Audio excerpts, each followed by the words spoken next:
When the veil between dimensions tore open, we expected demons, gods, and monsters. Instead, we found humans, and they were worse. Are you ready to explore a universe where humanity is the thing that even nightmares fear? A story where humans aren't the underdogs, but the unknowable apex predators? Then scroll down, strap in, and descend into the madness. In the far future, an interstellar alliance of peaceful alien species has documented thousands of sapient races, all bound by similar evolutionary logic, all adhering to predictable behavioral patterns. But then, they open a rift into a forbidden sector of space, a black void untouched by time or reason, and discover a species that doesn't just break the rules of biology, physics, and sanity, it rewrites them.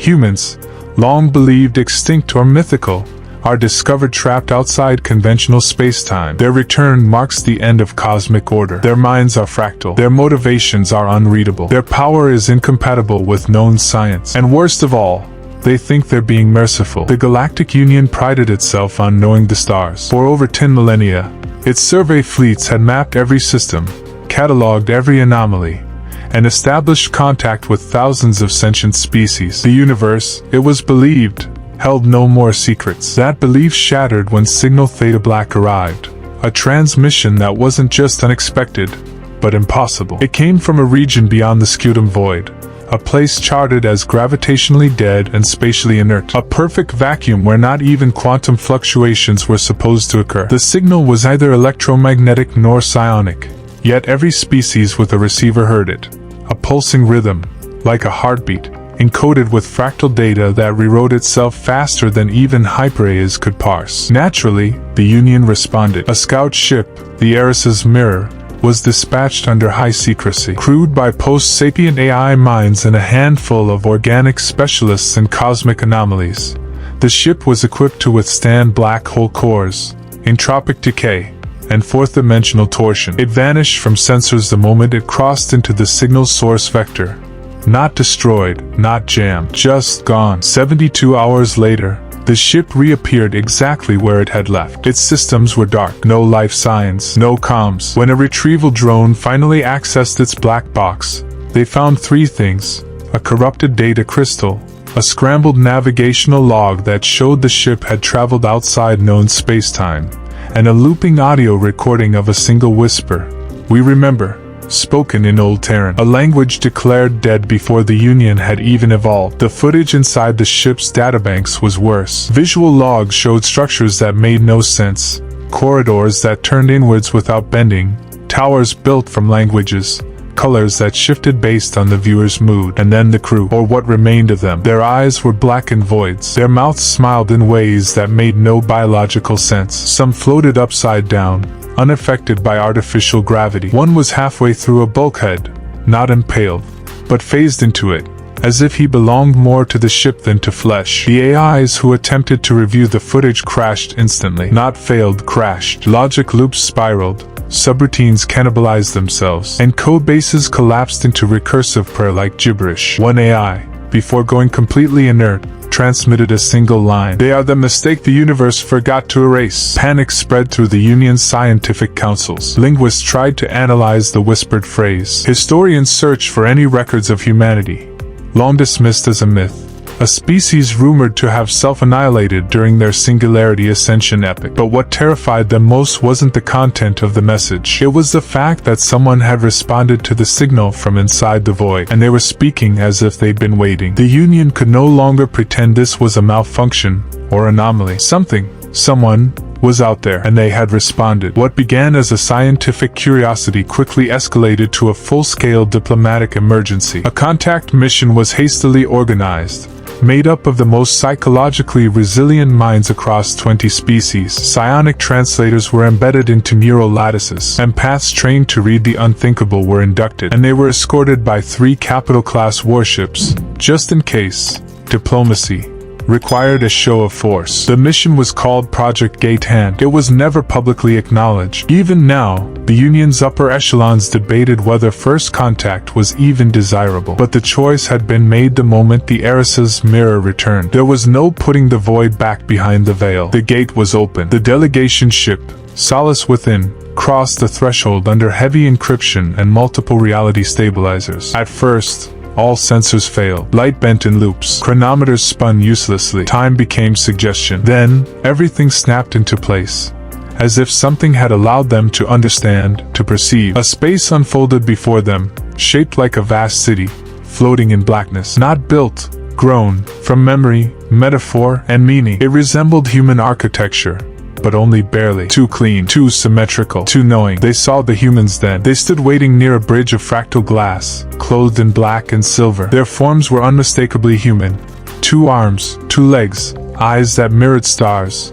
But something was wrong in the proportions. They were too tall, yet not stretched. Their presence was gentle but crushing, serene yet unbearable. They smiled, and no one smiled back. Not because of rudeness, but because smiling in their presence felt blasphemous. The lead diplomat, an Ithari named Salkiner, stepped forward. His voice wavered despite neural dampeners. "We come in peace. We wish to understand who you are." One of the humans, a woman with silver-threaded hair and eyes like deep oceans, tilted her head. She spoke with clarity and warmth. "We are human." The psionic translators buzzed, stuttered, then spat static. Not because the language was too complex, but because the meaning behind her words radiated more than mere sound. Every listener felt it. A wave of something vast and ancient. Memories they never lived. Grief for galaxies they'd never seen. Echoes of extinction wrapped in compassion. One empath began to weep. Another went catatonic. Salkiner steadied himself, breathing through 4 lungs at once. He asked the only question his mind could hold together. "What do you want?" The humans smiled, all of them, in perfect unison, and the woman replied, "To help. You called us, didn't you?" For a moment, no one spoke. The words were simple, kind, comforting, but they landed like a tombstone. Final, undeniable. Because suddenly, the diplomats remembered something they shouldn't have.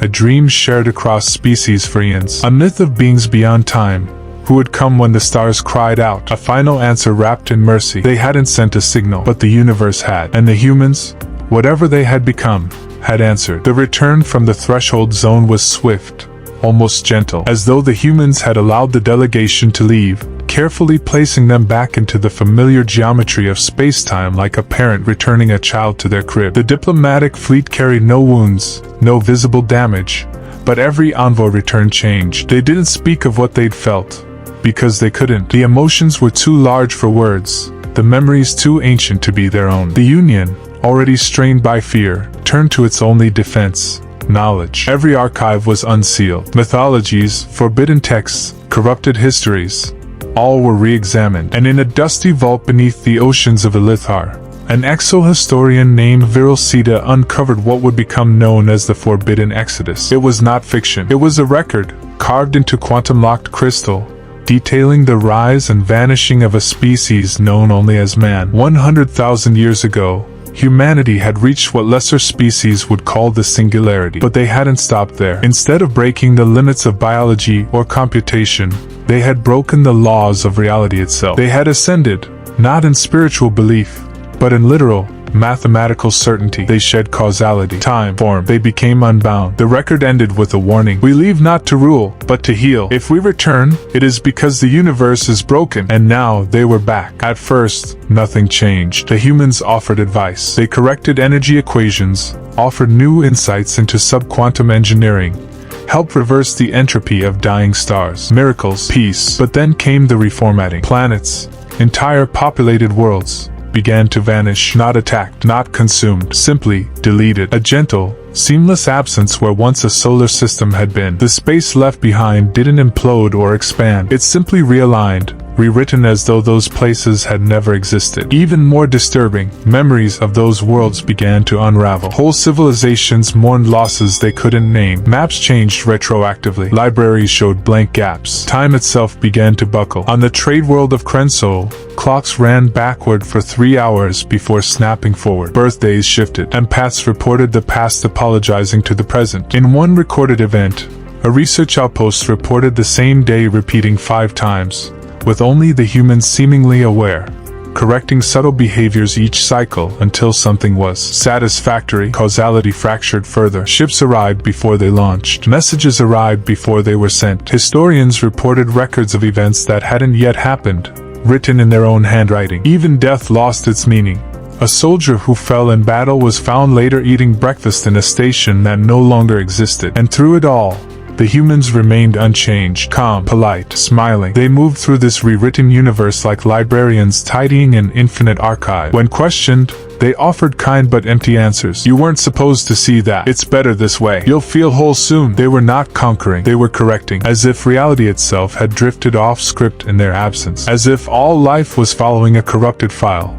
And now the authors have returned, rolling back the damage, one flawed planet at a time. And the most terrifying part? They were doing it out of love. Not everyone accepted the so-called mercy of the returned humans. As more planets vanished without warning and history continued to erode beneath polite smiles and soft corrections, fear fermented into fury. Beneath the sterile halls of diplomacy, rebellion brewed. The Galactic Union fractured as rogue species, secret think tanks, and ancient war clans united under a single desperate banner. The Continuity Accord. Their goal was not peace. It was preservation of choice, of chaos, of flawed, unpredictable life. They called themselves the Defiance. The Accord pooled their forbidden knowledge, psychic necromancy from the Shultek, anti-mimetic viruses from the deep systems, symbiotic paradox engines from the machine monks of Iridal. Even time-bound pacts with hostile dimensional entities were signed in blood and quantum signature. Together, they created the Anathema Protocols, a suite of conceptual weapons not meant to kill, but to repel. They aim not at flesh, but at existence itself. Their hope, to isolate humanity outside reality once more, to cut the infection from the tree of being. And so began the final confrontation, not at a battlefield, but at the edge of everything. A space not marked on maps, but felt across all timelines. It was where entropy began, where reality's scaffolding thinned. A place the humans had long been observing, waiting. The Defiance arrived in force. Planet-sized warforms, fleets sheathed in null time, sentient weapons that spoke in screams. They deployed conceptual bombs that unmade identity, paradox rifles that fired truths that had never been, and logic snares that dissolved consistency. The edge of everything burned in 10 dimensions at once. And the humans? They did not retaliate. They watched. They stood on impossible bridges overlooking the unraveling storm, hands clasped behind their backs, heads bowed slightly, not in arrogance, but in mourning. Every weapon that struck them passed through their forms like light through memory. Every algorithm meant to erase them simply looped back, rewritten into gratitude, compassion, or understanding. One antimeme, crafted to erase the idea of humanity from the minds of all thinking beings, backfired catastrophically. Instead of forgetting, every species exposed to it remembered humans they'd never met, felt fondness for conversations that never happened, longed for mentors who never existed. Entire warfleets dropped their weapons in tears, overwhelmed with false nostalgia. On the 5th day of battle, the concept of war itself failed. It simply stopped functioning. Weapons refused to operate. Generals forgot their hatred. Ships turned and wept. Not mechanically, but psychically, as though shamed by their defiance. Language broke down. Rage reinterpreted itself as reverence. Fear became worship. And one by one, every soldier, every leader, every AI fell to their knees, whispering thanks they did not understand. In the heart of the storm, the humans moved. They walked slowly through the defeated armada, laying hands on bowed heads, whispering truths into broken minds. One message was repeated more than any other. You are not being punished. You are being repaired. And the edge of everything folded inward, not destroyed, not abandoned, but rewritten into something kinder, softer, simpler. Resistance had never been failure. It had been a lesson. His name was Kalazar, a low-born scribe from the Varellan archive moons. He was not a warrior, nor a statesman, nor even a scholar of high renown. He had been assigned to record the events of the war, an observer, nothing more. But it was precisely his insignificance, his obscurity, that saved him. When the war collapsed into silence,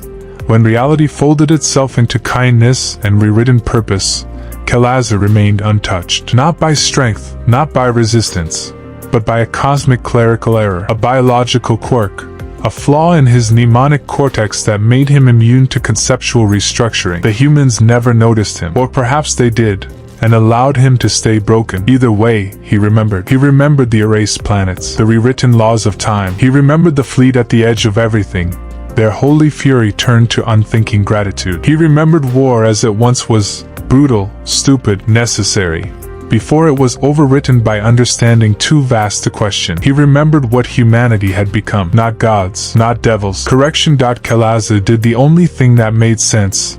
He ran. He fled into a null dimension, a conceptual bunker built by pre-sapient AI civilizations long extinct, a place where reality's updates could not penetrate. He left behind his people, his world, his entire timeline. And there, in that mute and frozen void, he wrote. He wrote everything, in looping glyphs encoded with sorrow, in entropy-resistant ink crafted from forgotten particles, a warning, a prayer, a record not for vengeance, but for memory, because he knew the truth would not survive outside. It would be rewritten into poetry, into gratitude, into a lesson. He would be the last mind to hold the horror untouched. His final message was simple, carved into the shell of a dying singularity, drifting beyond all maps. They aren't evil, they're just too far beyond. We see cruelty because we do not understand their mercy. To them, we are children playing with fire. And now, they've come to child-proof the universe. And in the empty dark, Kalaza waited, alone, unchanged, the last flawed witness to a perfect world no longer meant for beings like him. The universe is quiet now. No more wars, no more hunger, no more deviation. History has been rethreaded with a steady hand, free from contradiction or cruelty. Entire species live in harmony, their memories curated, their futures aligned. No one dreams of rebellion. No one remembers why they ever would. The humans walk among them still, serene, unhurried, their presence like gravity, invisible, inescapable. They offer guidance with gentle smiles. They whisper truths that reshape worlds. And when asked why they do what they do, they always answer the same. Because we love you. Above the stars, outside time, one voice still lingers. Raw, afraid, unfinished. A fragment, a warning, static and a signal long suppressed. Perfection is mercy only if you have the power to refuse it. But the universe does not refuse anymore. It simply accepts. And the humans keep smiling. If this story twisted your mind or made you question what human even means, don't let it vanish like the others. Leave a like, not for me, but so the algorithm knows you're still aware, still intact. Comment below if something inside you stirred. A memory, a fear, a question you can't unthink. You're not alone. Unless you are. Share this story with someone before they're rewritten too, before their memories are corrected, before they forget what choice meant. And if you want more transmissions like this, from the edge of logic, fear, and forbidden truths, subscribe while you still can.